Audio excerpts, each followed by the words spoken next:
Hey, freedom lovers, it's William Moore, and you are watching Beyond the Ties That Bind. Thanks for joining me for this episode of the program. I hope that everyone is having as good of a day as you can possibly have right now. Thomas Paine stated the greatest tyrannies are always perpetrated in the name of the noblest causes. Well, it seems that 2020 has been a year of noble causes as far as the government is concerned. First, we had the coronavirus. Now we have the riots taking place. I want to jog your memory concerning an article that I read about, 6 weeks ago. Actually, it was 6 weeks ago. And the article concerned the National Guard being deployed in Washington, D.C. for continuity of government plans. They were planning on possibly evacuating Washington, D.C. Now, if you'll remember at the time, I asked, why would they need to evacuate Washington, D.C. for a virus? Why would a seasonal influenza cause Washington, D.C. to be evacuated? Why would there be a need? So, now looking back at this article from where we are today, I see why. And it also causes me to suspect, did they know in advance that something like this was going to happen to where they would have to evacuate Washington, D.C.? Now, I'm all for evacuating Washington, D.C. I believe that Washington, D.C. needs to be evacuated permanently. Because if Washington, D.C. is evacuated permanently, we can get down to business. And that business should be freedom. Freedom for each and every individual. Now, I'm going to read just a little bit of that article. I'm not going to read the entire article again. Just want to refresh your memory at what this was all about. Because I smell a rat. Now, could the government have a nefarious reason? I mean, could our government actually conspire to do something to carry out their agenda? Has anyone ever heard of the Gulf of Tonkin? Well, the Gulf of Tonkin was where the federal government lied so we would be propelled into the Vietnam War. So, yes, our government would lie. Our government would lie to carry out an agenda that they had already planned in advance. And as far as the Minneapolis riots and things that I'm starting to see with some evidence, I smell a rat. As my hero, Patrick Henry, stated when he was invited to the Constitutional Convention in Philadelphia, I smell a rat. So anyway, they've had these plans in place for quite a while now as far as evacuating Washington, D.C. So let's go to this Newsweek article. It says, exclusive. As Washington, D.C. faces coronavirus spike, secret military task force prepares to secure the Capitol. Okay, so, like I stated, I'm not going to read this entire article. Just want to jog everyone's memory and show that this was out there. District of Columbia Mayor Muriel Bowser yesterday ordered a 1-month extension of the state of emergency as cases in the region grow at a rapid pace. Federal officials in the nation's capital expect a New York-like epidemic in the district, Maryland, and Virginia, one that could potentially cripple the government. No one wants to talk evacuation, especially when there's nowhere to go, says a senior military officer working on continuity of government planning. So this is a senior military official. He's working on what? Continuity of government planning. He requested anonymity because he is not authorized to speak on the record. But a little-known military task force charged with evacuating Washington has already been activated.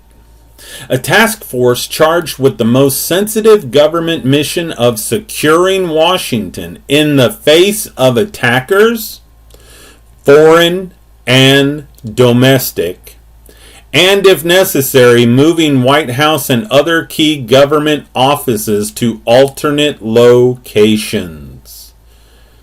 This has been in the works, people, for quite some time. This has definitely been in the works. And have you noticed that we see less and less of this guy? Especially now that the CDC came out with their new study on coronavirus, comparing it to a seasonal influenza. Anyway, we have a situation here where I smell a rat. And then today, of course, on Zero Hedge, Trump to deploy thousands of heavily armed soldiers if states and cities fail to act. Trump says he is mobilizing heavily armed military to stop protests. Now, at this time, they're stating that 5,000 troops, 5,000 National Guard troops, along with another maybe 3,000 military troops, which, of course, that is against posse comitatus, but another, so maybe 8,000. Look. 8,000 is a drop in the bucket. It's not even a drop in the bucket. It's not even one of those real little droplets that you would sneeze and, give someone else the coronavirus with. But anyway, it's not even one of those. Why in the world would they be doing this? Well, it's an election year. But I believe as time goes on, we're going to see this number grow. I think they really want to lock this place down tight, and they're going to have to work with local law enforcement, the police, to lock everything down. And they're going to be working with the large corporations to lock everything down. I mean, Target has already decided to close a number of stores across the United States. And my question is, why would you close a store in Springfield, Missouri? Yes, they had a protest that didn't amount to anything. But Springfield is a relatively quiet town that does not have a history of rioting or any type of massive civil unrest. So they're going to be working with, large corporations. They're going to shut everything down. They're going to lock everything down tight. We've seen the supply chain broken. The supply chain is going to get weaker and weaker as time goes on, especially in the midst of these riots. And they're going to lock everything down tight. Now, they can't do it with the military because they don't have enough military. They don't have enough standing military to do anything. I mean, even if they deployed all 2 million, as far as National Guard, Army, Marines, Air Force, whatever, within the United States, they would not be able to do anything. 2 million is a drop in the bucket compared to 328 million. So that turns out to be about 3 for every 1,000 people. That you're not going to be able to contain people, especially out in the urban areas. They're not going to put up with it. I'm not going to put up with it. But anyway, he says he's mobilizing the military, and I think what we're going to see is, more lockdowns, more martial law, but the only way they're going to be able to do this is working with the food producers, working with the large corporate stores like Walmart and Target, and working with the local law enforcement. So anyway, Trump told governors earlier that many of them were appearing weak.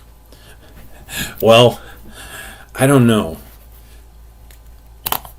Is weak worse than appearing stupid like you, Trump? I mean, first of all, anybody with the ability to think critically, anyone with 2 brain cells should be able to figure out that all Trump is doing is he's inciting.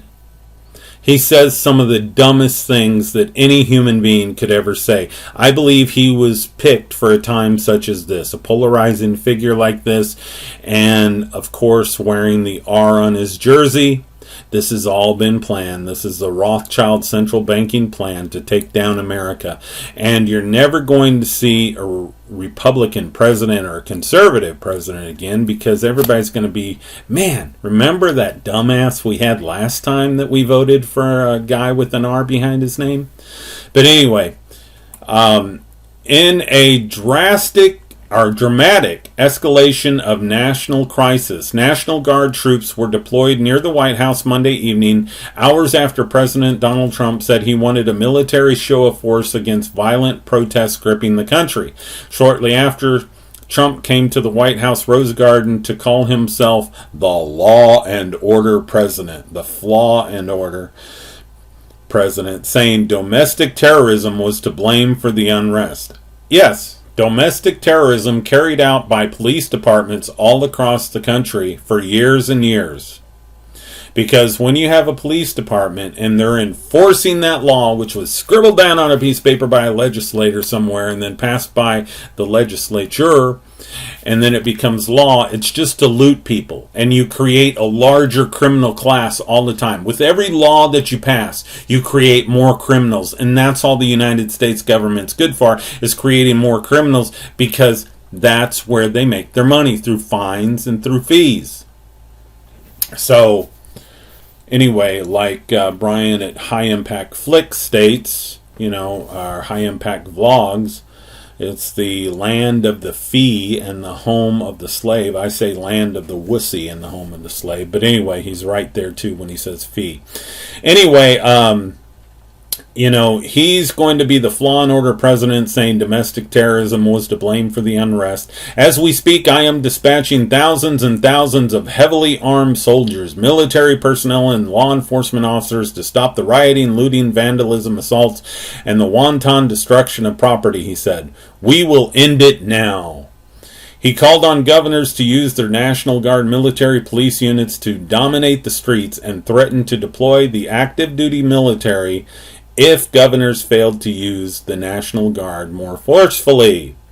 Well, that's against posse comitatus, but he doesn't care, because he says the president has absolute power, which is exactly what Patrick Henry warned us against. He stated, if your chief man be a man of ambition, he can easily attain absolute power. And that's what we have here. Hopefully it doesn't go that route, but I'm afraid that Hillary's going to get in office. She's going to take absolute power, and then we're really going to see the excrement hit the rotating oscillator. But anyway, he said he may invoke the 1807 Insurrection Act, which permits a president to deploy military inside the U.S. to deal with civil disorder. 1807. Wasn't that shortly after the Constitution came into effect? That lousy document that is tyrannical, and people seem to worship it and think it's a freedom document. Anyway, so martial law's coming. I mean, they've been planning for this. They wanted to evacuate Washington, D.C. Now they're going to have to work with local law enforcement because there's not enough. This is why we need to make a stand for freedom. Everyone needs to, I think that the protest right now, for now, need to really stop, because they're not doing anything. It's just playing into the government's hands. The government is planting agents among the protesters, and these are peaceful protesters for the most part, but the government's planting agents, and then you do have some protesters that are just violent, and that's playing into the government hands. Stop the protest right now. Educate people on the tyranny of government, the tyranny of the Constitution. People can get together, march on Washington, D.C., and say enough is enough. Your service has never been needed and is no longer wanted, and we are giving you a permanent vacation. That's all we have to do. I mean, Trump here talks about a show of force. What if the American people start to love freedom again and have a show of force in Washington, D.C. and say, look, you're no longer needed. You never were needed, but now we're telling you that time is up.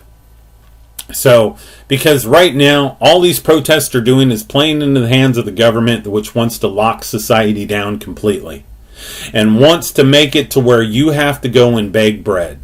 They want to be everything to you. They have created a problem. There was a reaction. Now there'll be a solution. They have the solution, and the solution will destroy freedom. It will destroy life as we know it. You know, Brian at High Impact Vlogs today, we were talking just a little bit, and he stated, the country, the world as we know it, is changing rapidly, and it is. So anyway, also news, his main channel has been taken down by YouTube for a week, so please go to that channel and watch videos there, so it can keep it up in the algorithms as far as YouTube is concerned. He does have his backup channel, High Impact Flicks, going right now. I don't know how many videos he'll be loading there. I'm sure that he'll be doing as many videos as possible on that channel, but censorship is alive and well. They don't want any type of truth coming out right now, and that's why we need other platforms out there. I'll probably be starting next week or so uploading to LBRY library, and look for some other avenues to start uploading videos to. So anyway, this is William Moore. It looks like we are going to have martial law because that's what they've been planning since before the riots even started. There was no reason for a flu to have continuity of government plans in place to evacuate Washington, D.C. They knew this was coming. They were planning for this. And a lot of people are saying, well, how did they know that George Floyd was going to be killed by Derek Chauvin? That's a really good question. This is William Moore for Beyond the Ties That Bind. Until next time, everyone, peace as much as we can possibly have in this time of tyranny and turmoil. And let us all pray for a better day.